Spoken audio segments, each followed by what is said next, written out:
Ever wonder what really makes someone go from just scrolling to actually clicking? Well, today we're pulling back the curtain on the conversion code. It's this super powerful 5-step framework from the marketing group OPS, and it's all about turning those fleeting emotions your audience feels into real measurable action. Let's dive in. We're always told that the buy now button is the finish line, right? But what if that click isn't the end of the story at all? What if it's actually just a clue, a signal of something much, much deeper going on? And this is the big idea we've got to get our heads around. Real conversion, it's not a transaction, it's a psychological shift. It's that precise moment a passive scroller stops, leans in, and decides, okay, I want to be part of this. That is the moment we're going to learn how to engineer. All right, so let's just lay the groundwork here. This entire framework is built on understanding human psychology, not on some kind of high-pressure sales tactic. When you get this right, the sale just becomes a natural result, not something you had to force.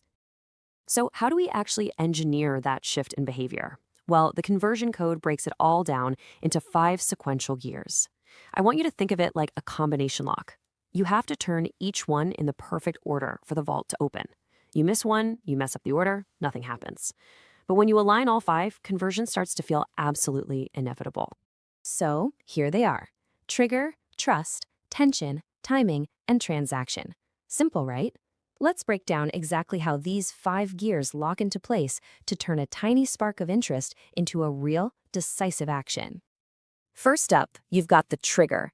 This is that initial emotional spark that absolutely has to fire before anything else can happen. This isn't about logic. It's not about a list of features. It's about hooking the brain with curiosity, with joy, or with a question it just has to answer. You have to open with emotion, not explanation. And this is a perfect example of a killer trigger. This one question creates instant tension and a powerful contrast. It just blows right past the logical brain and speaks directly to a creator's deep-seated desire for control. I mean, that is a masterclass in triggering emotion right there. Okay, so the second you have their emotional attention, the brain immediately does a quick safety check. And that's our second gear, trust. Trust is the bridge that lets a person move from just feeling something to actually taking a committed action. Without it, even the most powerful trigger in the world will just fizzle out. And look, this isn't some fuzzy feel-good idea. The data actually shows that posts built specifically on trust convert up to 42% higher. And it makes total sense, right? Psychologically, our brains are hardwired to avoid risk. So trust signals safety. It tells our subconscious, hey, it's okay. Taking this action won't lead to regret. It is a measurable driver of results. So how do you actually build it? Well, you follow this simple, totally transparent template. 1, state your promise, crystal clear. 2, show your evidence, screenshots, little testimonials, what they call microproof. And 3, give people a clear path so they can get the same result. It's clarity over cleverness every single time. All right, gear number 3, tension. And this one, this is the unsung hero of conversion. It's that controlled anticipation, that carefully delayed payoff that keeps an audience totally hooked. Think of it like the pause right before the beat drops in a great song. Without that tension, the reward just feels flat. The whole key is creating a gap between what they know and what they now desperately want to know. So once you've built up all that delicious tension, you have to release it at the absolute perfect moment. And that's where our 4th gear comes in, timing. This is all about the neuroscience of attention. See, when you ask for the action is just as crucial as how you ask. You gotta hit them with your call to action at the precise moment their emotional receptivity is at its absolute peak. And here's the data to prove it. Behavioral studies show people are most open to new ideas between 11 a.m. and 1 p.m., and then again in the evening from 7 p.m. to 10 p.m. their local time. And hey, here's a fantastic pro tip. Try delaying your call to action link by just 30 to 90 seconds. That tiny little delay builds this powerful micro anticipation that can seriously boost your conversion rate. And that brings us to the final gear. And honestly, this is where almost everyone gets it completely backward. They think the transaction is the end goal, the finish line. But in this model, the transaction is where the real work and the real relationship begins. I mean, this slide just lays it all out, right? The old way of thinking sees a purchase as the end of the journey, case closed. but the OPS view sees it as the beginning of a relationship. This is a huge shift in perspective that changes everything about what you do after someone clicks. So what's really happening in the brain during a transaction? Well, it's reassurance. It's the moment the brain gets that little hit of confirmation that says, hey, that emotional leap you just took, that was the right call. And that feeling of reassurance is what fuels repeat behavior and turns a one-time buyer into a true fan. So to really build on that reassurance, you immediately kick off what they call the post-purchase loop. First, just simple gratitude to thank them for their decision. Second, you re-engage them with more valuable content. And third, you give them a super clear path to refer others so they can share that good feeling. This is how you turn one sale into many more down the line. Okay, so we've gone through all 5 gears. But mastering this code isn't just about mechanically following steps. It's about internalizing the sequence so deeply that you can actually start to feel the rhythm of your audience's attention and their emotion. And that's the ultimate goal here, isn't it? When you truly get this emotional sequence, trigger, trust, tension, timing, and the transaction as reassurance, you stop guessing. You stop gambling on what might work. Conversion stops being a gamble and becomes a predictable, repeatable rhythm that you can conduct with total confidence. So, what it all boils down to is this. Having a big audience or getting a ton of likes, that's one thing. But if you can't translate that influence into meaningful action, it's really just noise in an already crowded room. Mastering this code is what separates the noise from the signal.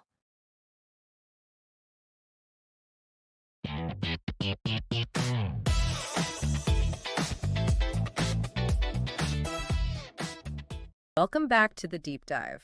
Okay, today we are really strapping in for what feels like the ultimate shortcut into digital alchemy. Alchemy, I like that. Yeah, right. That moment where, raw human feeling gets processed, measured, and somehow translated into bankable results. Exactly. We are decoding what happens when emotion meets the spreadsheet, basically, and we're going straight to the sources that claim to map out that exact sequence. Yeah, and our mission today is pretty laser focused. It's all wrapped up in this concept the sources call the conversion code. The conversion code, okay. And this isn't just, high-level marketing theory. It's digging into the exact process.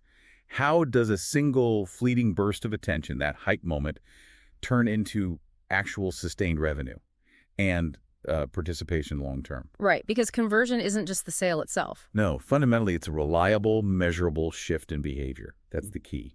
Taking someone from just passively watching to actively participating, getting off the couch, into the game, so to speak. And the core metric, the pulse of this whole system, it's the click. Every single click, yeah.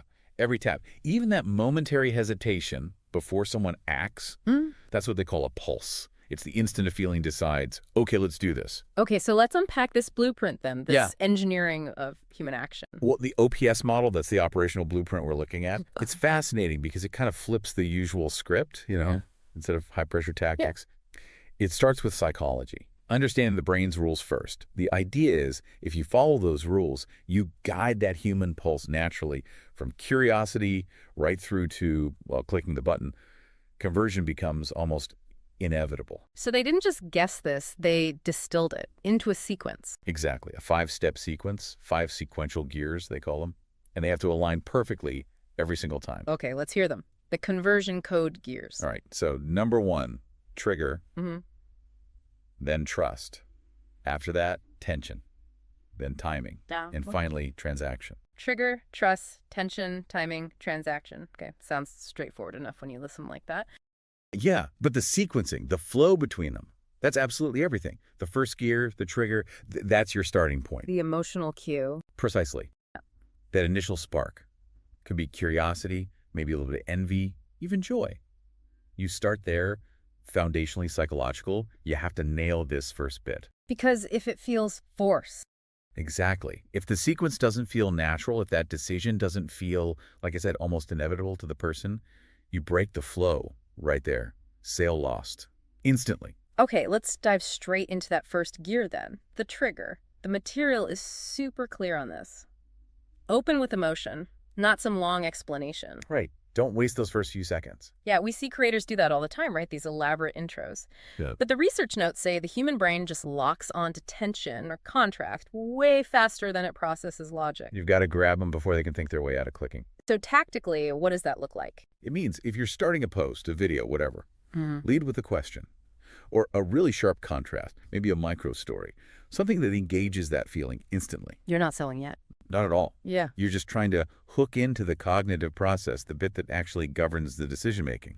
Okay, here's a specific example they use, which I thought was powerful. It forces that immediate internal conflict. Would you rather own your influence or rent it to the algorithm? Ooh, yeah.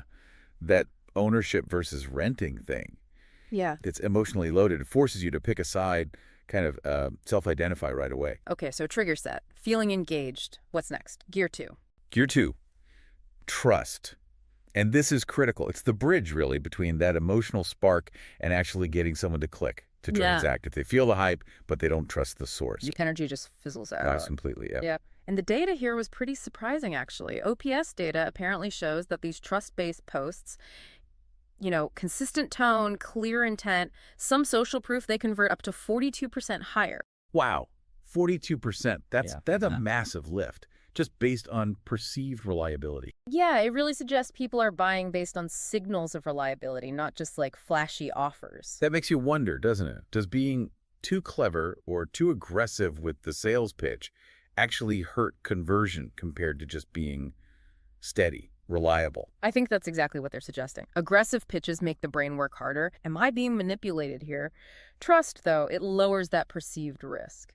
Which brings us to something they call micro-proof. Micro-proof. Okay. Sounds manageable. It is. The idea is small, easily digestible bits of reality work better than these huge, sweeping claims. So like screenshots of results. Exactly. Screenshots, maybe some real audience comments, affiliate testimonials showing small, specific wins, things that feel grounded. They require less mental effort to accept, maybe feel more honest than some slick, overproduced video. I think so. And they provide a simple, 3-step trust template for this. Okay, practical steps. Good. Step 1, state your promise clearly. Step 2, show the evidence, the microproof. Step 3, provide a clear path for replication. Basically, this worked, here's how you could do it too. That transparency, yeah. No big ego, just here's proof you can try it. That builds the bridge. Okay. So trigger sparked, trust bridge built. Now what? We need momentum. We do. And that's where gear 3 comes in. Tension. Now, this is important. It's not stress. It's controlled tension. The unsung hero, they call it. Definitely. It's that carefully delayed payoff that keeps people engaged just long enough to actually commit. But wait, why delay? Isn't speed the goal here? Seems counterintuitive. But think about it.